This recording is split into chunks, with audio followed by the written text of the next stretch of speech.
¿Cómo están, queridos amigos?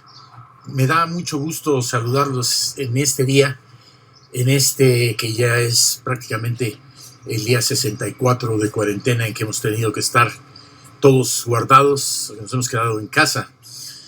Había estado primero transmitiendo en vivo 3 veces a la semana, los martes, los jueves, los sábados. Luego decidí hacerlo nada más los jueves y los miércoles.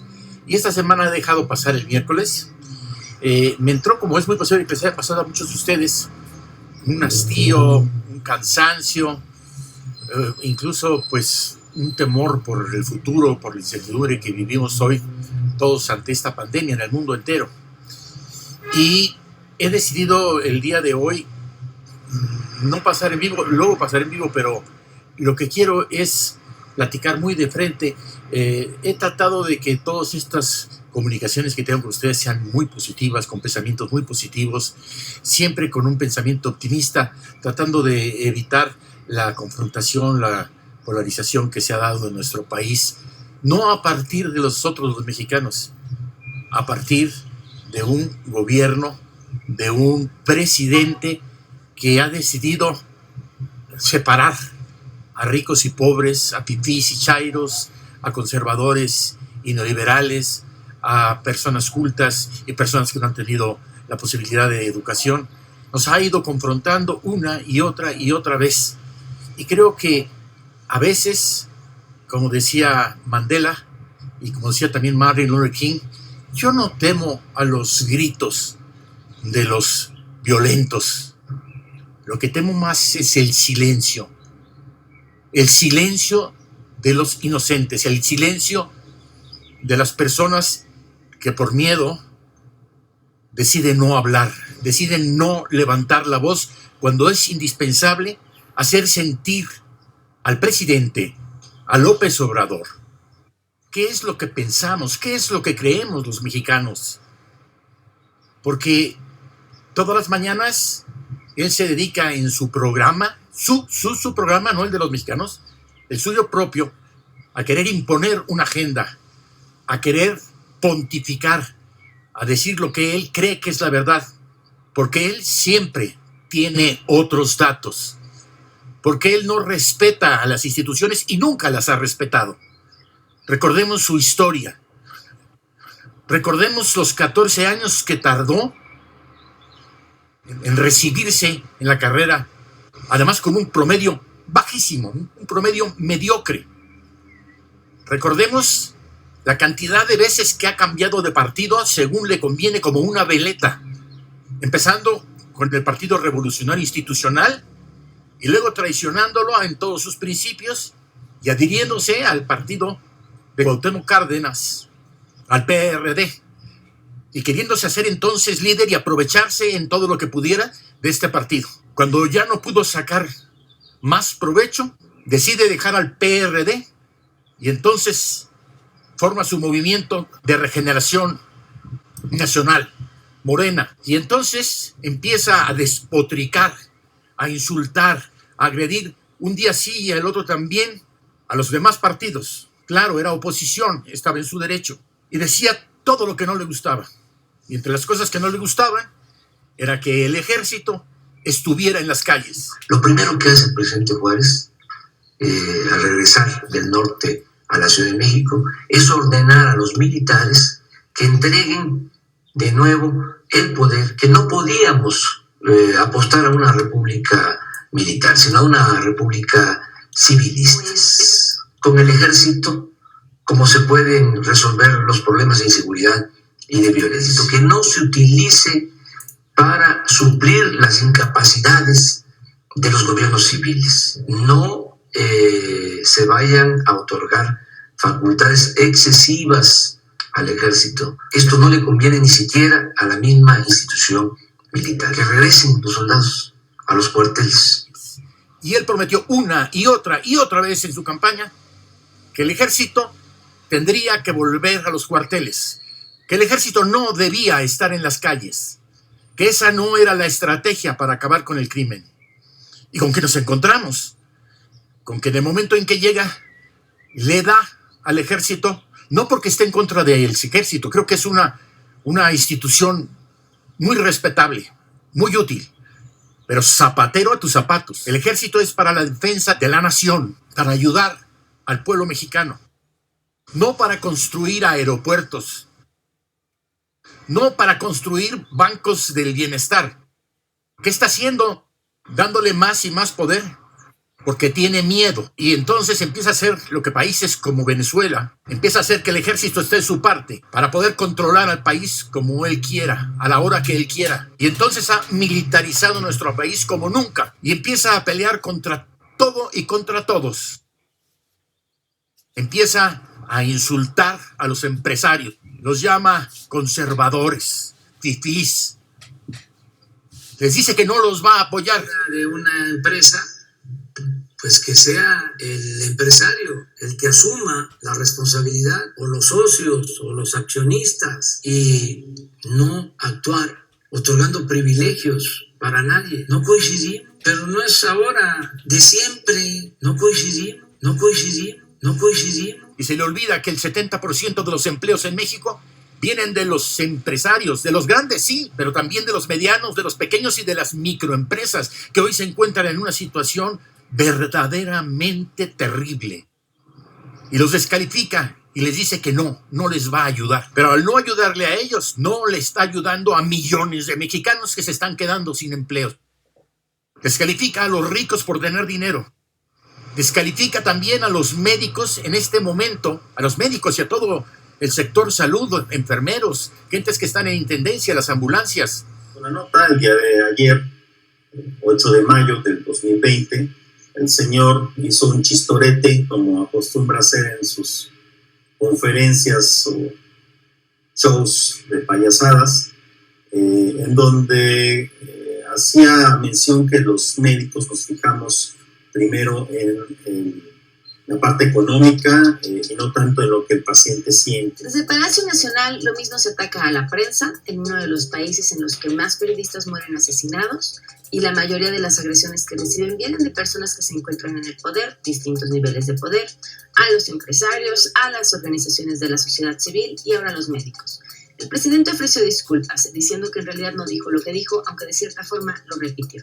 Hizo un chiste.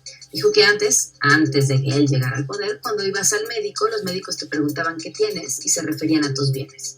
Independientemente de si la prensa malévola malinterpretó el comentario, también lo hicieron un montón de organizaciones y asociaciones médicas. La Federación Mexicana de Colegios de Obstetricia y Ginecología, el Colegio Mexicano de Ortopedia y Traumatología, la Asamblea Nacional de Médicos Residentes, la Sociedad Mexicana de Urología, la Asociación Psiquiátrica Mexicana y muchos otros tantos más.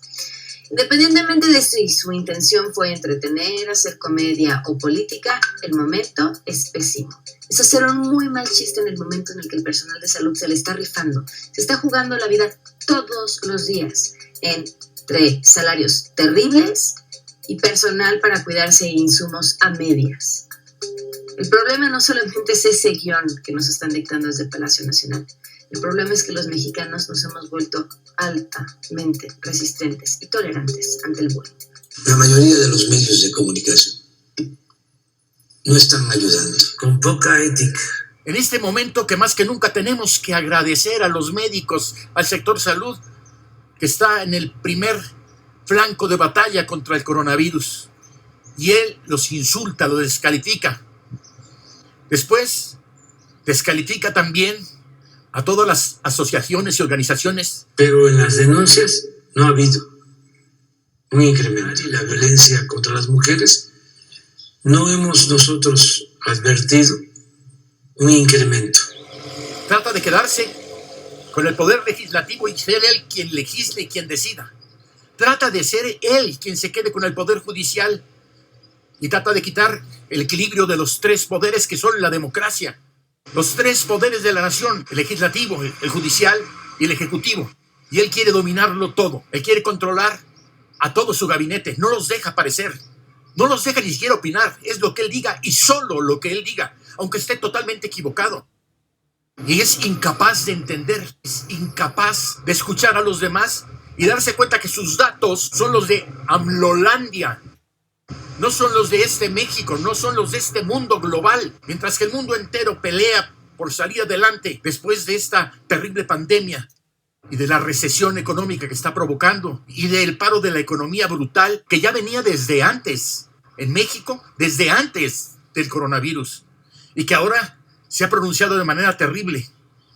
Después de 30 años, primer año que no se tiene crecimiento en 2019, y ahora estaremos por debajo del 9 o del 10% del Producto Interno Bruto. Pero él dice que ya no vale esa medición. Aunque sea lo que vale en todo el mundo, para él ya no vale porque ya no le conviene. Andrés Manuel López Obrador ofreció que llegara a la presidencia, el crecimiento económico de México durante su eventual sexenio sería de un 4% anual. Ahora dice que ya no importa el crecimiento, aunque en su campaña dijo una y otra vez que era importante el crecimiento y que un crecimiento del 2% era mediocre y que no era útil. Están cambiando los parámetros para medir si tenemos bienestar. Y como tengo otros datos, puedo decirles que hay bienestar, no hay crisis de consumo. Y ahora que no puede crecer, dice que el crecimiento no vale, que ahora lo que vale es el bienestar, sobre todo el espiritual. PIB, Producto Interno Bruto. Esos términos deben de entrar en desuso. En vez de crecimiento, hablar de desarrollo. En vez de Producto Interno Bruto, hablar de bienestar. En vez de lo material, pensar en lo espiritual.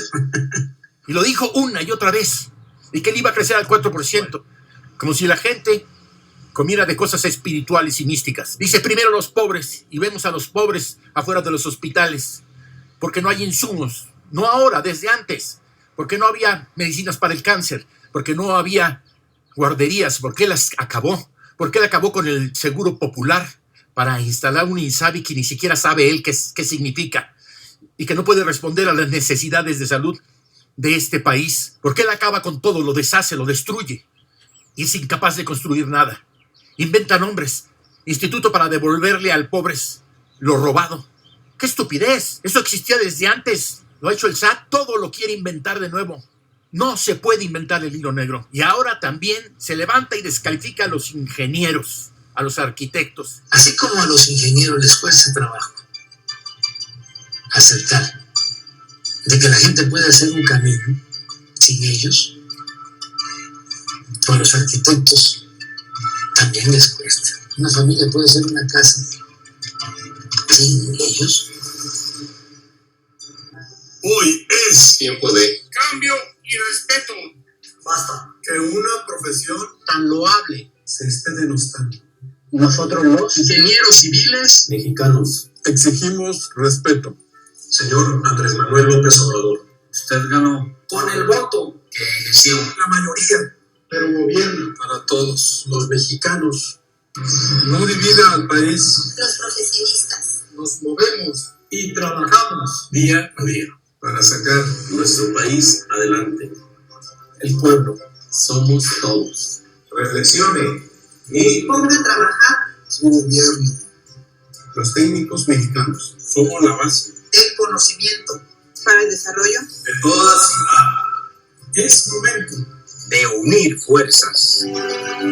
Hoy nos unimos en una sola voz, los presidentes de los colegios de ingenieros civiles de todo el país, por medio de su federación, los cuales representan a más de 50,000 profesionales de la carrera de ingeniería civil, que exigen respeto a su labor.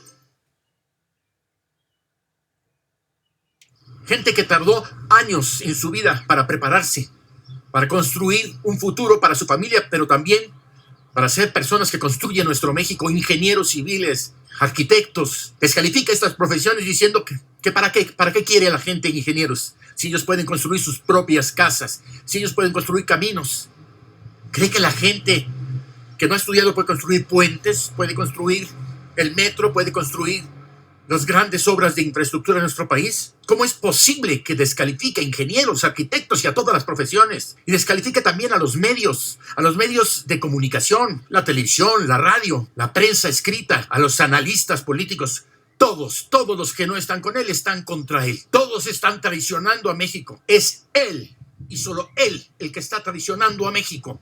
Todos y cada uno de los días en que se levanta para despotricar, para polarizar a nuestro país. No nos damos cuenta. Dice incluso que el New York Times, el Washington Post, El País, los periódicos en Inglaterra, todos están equivocados. Solamente Él es el dueño de la verdad. Y todos dicen mentiras. No se da cuenta.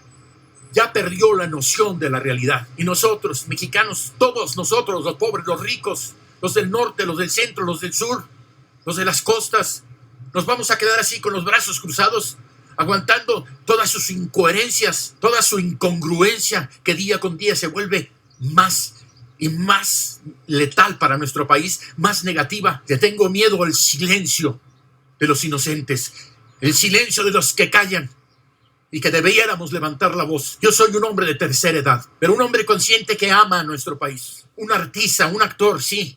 También a los actores, también a la cultura la ha descalificado. Le ha quitado los fondos con lo que los artistas podíamos llevar a cabo nuestras tareas. También ha tratado de acabar con Fidecine, con Fideteatro. También ha tratado de acabar con la ciencia y la tecnología. Quiere acabar con todo, quiere volver un país prehistórico. Bien dice, si tienes unos zapatos, quédate con unos zapatos. Si quédate una ropa, quédate con una sola ropa. Y él que sale todos los días con un traje diferente de marca, todos los días una corbata, una camisa, unos zapatos nuevos, él sí puede. Sus hijos sí pueden. Ellos pueden tener hijos en Houston. Ellos pueden hacer del país lo que se les dé la gana. Él cierra una cervecería para dejar que sus hijos pongan sus cervezas, mientras que él prohíbe que los demás produzcan. Él permite la corrupción. Dijo, no mentiré, seremos honestos, no traicionaré.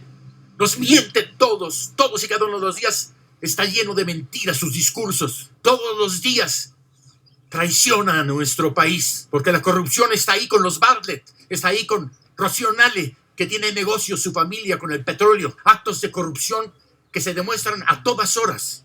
¿Nos vamos a quedar callados? ¿Vamos a permitir que esto ocurra? ¿Queremos ir hacia una Venezuela como él nos quiere llevar? No podemos permitir que esto continúe. No importa si eres maestro, si eres periodista, si eres ingeniero, si eres arquitecto, si eres médico, si eres politólogo. Todos tenemos que levantar la voz. Todos somos mexicanos. Nosotros no traicionamos a la patria. Él la está traicionando al quitarnos el derecho a tener un México libre. Un México donde podamos decidir, donde podamos crecer. Hoy México no está creciendo. Hoy México se está yendo a la barranca. Está en nosotros levantar la voz y decir, basta. No podemos permitir que esto siga sucediendo. Hay movimientos, sí, hay muchos movimientos que están tratando de detener esta debacle que está provocando un solo hombre, Andrés Manuel López Obrador. Todos los mexicanos, todos estamos en contra de todas tus acciones, de todas tus mentiras, de todas tus traiciones, de la corrupción inmunda en la que nos has metido.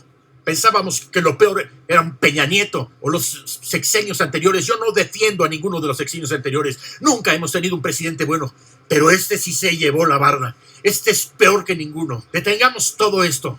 No permitamos que siga esta debacle que está provocando este hombre. Levantemos nuestra voz como lo han hecho los médicos, como lo han hecho los ingenieros. Hagámoslo también los periodistas, como lo han hecho los empresarios. Unámonos todos. México nos necesita unidos.